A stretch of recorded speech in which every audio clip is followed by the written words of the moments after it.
রাধে রাধে বন্ধুরা, আমি আর পড়ছি আবার একটা ঝিঙ্কুনাকুর রেসিপি নিয়ে। তো অনেকেই এই রেসিপি দেখে নাক সেটকাবেন, কিন্তু তাদেরকে বলে রাখি এই রেসিপি দেখে নাক সেটকানোর কিছু নেই। এই রেসিপিটা কিন্তু খাওয়ার জন্যই বানানো, আর যথেষ্ট কিন্তু টেস্টি, আর খুবই কিন্তু উম, মানে কি বলবো, খুবই এনার্জেটিক একটা রেসিপি আমি আপনাদের জন্য বানিয়েছি। তো চলুন দেখি নিয়ে যাক আমি আজকে কিভাবে বানাচ্ছি এই রেসিপিটি। তার আগে বলে রাখি, যারা আমার চ্যানেলটি এখনও সাবস্ক্রাইব করেননি তারা প্লিজ প্লিজ আমার চ্যানেলটি গিয়ে ইউটিউবে গিয়ে চ্যানেলটি একটু সাবস্ক্রাইব করে দিয়ে চলে আসবেন, the Bong vlog food and stories. তো ফার্স্টেই যেটা করব, দেখতেই পাচ্ছেন আমি এখানে একটা কড়াই নিয়ে নিয়েছি। তাতে একদম সুন্দর করে ঝাঁকানাকা করে বেশ খানিকটা পরিমাণ সরষের তেল দিলাম। তেলে কিন্তু কোনো কমই রাখবেন না, একদম সুন্দর করে তেলটা ঢেলে দেবেন।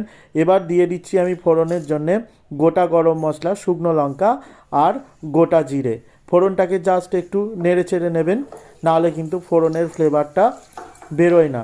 তার জন্যে কি, ফোড়নটাকে সুন্দর করে ঝাঁকানাকা করে নেড়ে নিয়ে এবার এক বাটি মানে দুটো মিডিয়াম সাইজের পেঁয়াজ কুচোনো, একদম সুন্দর করে কুচি কুচি করে, একদম একদম চপ পেঁয়াজ, যেটা চপড অনিয়ন, সেই একদম কুচোনো পেঁয়াজ, একদম ছোট্ট ছোট্ট করে কুচোনো পেঁয়াজ দিয়ে দেবেন।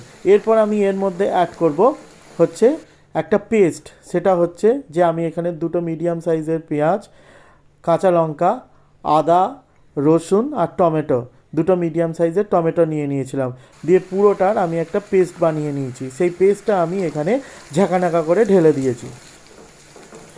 পেস্টটাকে কিন্তু সুন্দর করে ভালোভাবে কষাতে হবে প্রায় 10-15 মিনিট ধরে। যদি 10-15 মিনিট ধরে এটাকে ঝাঁকানাকা করে না কষান, তাহলে কিন্তু কর্তৃপক্ষ দায়ী নয় যে কেন এর থেকে কাঁচা স্মেল বেরোচ্ছে। কাঁচা স্মেল কেন বেরোচ্ছে আমি বলতে পারবো না। এবার আমি গুঁড়ো মশলাগুলো দিয়ে দিচ্ছি এর মধ্যে। 10-15 মিনিট ওটাকে কষিয়ে নেওয়ার পর ফার্স্টেই দিলাম হলুদ গুঁড়ো, তারপর দিলাম লঙ্কা গুঁড়ো, তারপর দিলাম গরম মশলার গুঁড়ো, তারপর দিলাম জিরে গুঁড়ো, আর দিলাম আমি কাশ্মীরি লঙ্কার গুঁড়ো। এর সাথে দিয়ে দিচ্ছি আমি চিলি ফ্লেক্স। চিলি ফ্লেক্স বাড়িতে না থাকলে এটা দেওয়ার দরকার নেই, এটাকে অ্যাভয়েড করে চলে যেতে পারেন। কিন্তু আমি যেহেতু একদম সুস্বাদু একটা রেস্টুরেন্ট স্টাইলের রেসিপি বানাচ্ছি, তাই একদম রেস্টুরেন্টের মতন সমস্ত কিছু দিয়েই একদম ঝাঁকানাকা করে সুন্দর করে বানাবো। এইভাবে এটাকে কিন্তু আরও 5-7 মিনিট ভালো করে কষতে হবে। আর কষিয়ে নিয়ে তারপর এটাকে আমি কি করব, আমি 5 মিনিটের জন্যে একটু ঢাকা দিয়ে দেব, যাতে কি হয়, এর মধ্যে স্মেলটা, মানে গুঁড়ো মশলার বা কাঁচা মশলার যে স্মেলটা, সেটা যাতে দূরে চলে যায়। দেখুন সুন্দর তেল ছেড়ে দিয়েছে। এরপরে মশলাটাকে আমি জাস্ট একটুখানি নেড়ে চেড়ে নিয়ে এরপর আমি এর মধ্যে দিয়ে দেব আজকের রেসিপির সবথেকে মূল আকর্ষণের বিষয়বস্তু, যেটা বুঝতে পারছেন তো। এটাকে এরকম সুন্দর করে ঝাঁকানাকা করে একটু নেড়ে চেড়ে দিয়ে এরপরে মূল আকর্ষণের যে বিষয়বস্তু, যেটা দেখে আপনারা নাক সেটকালেও সেটকাতে পারেন, সেটা হচ্ছে চিকেনের লিভার। লিভারটাকে আমি সুন্দর করে ধুয়ে নিয়েছি, দিয়ে একটু ছোট্ট ছোট্ট করে পিস করে কেটে নিয়েছি।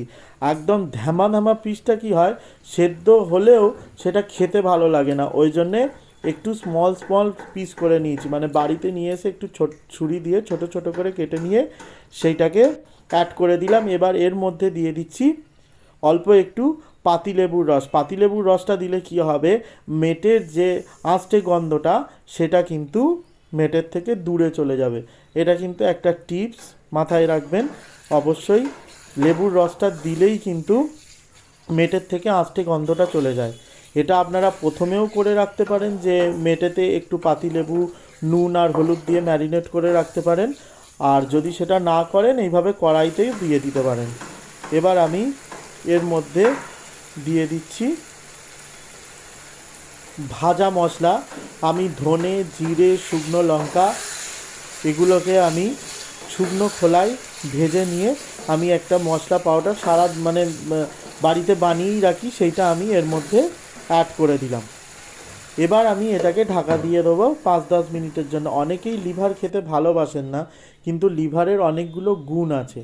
যেটা হচ্ছে এই লিভারে কিন্তু ভিটামিন এ আর ভিটামিন বি থাকে, যেটা কিন্তু আমাদের চোখের পক্ষে খুবই উপকারী।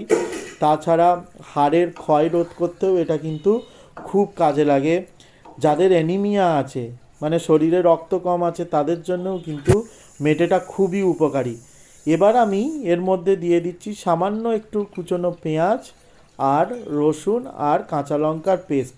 এটা কিন্তু মিডিলে অ্যাড করতেই হবে, যে কোনো পেঁয়াজ রসুনের তরকারিতে এটা যদি করেন তাহলে খাবারের টেস্টটা কিন্তু দ্বিগুণ বেড়ে যায়। এবার আমি এর মধ্যে অ্যাড করে দিচ্ছি পরিমাণ মতন নুনটা আমি অ্যাড করে দিলাম,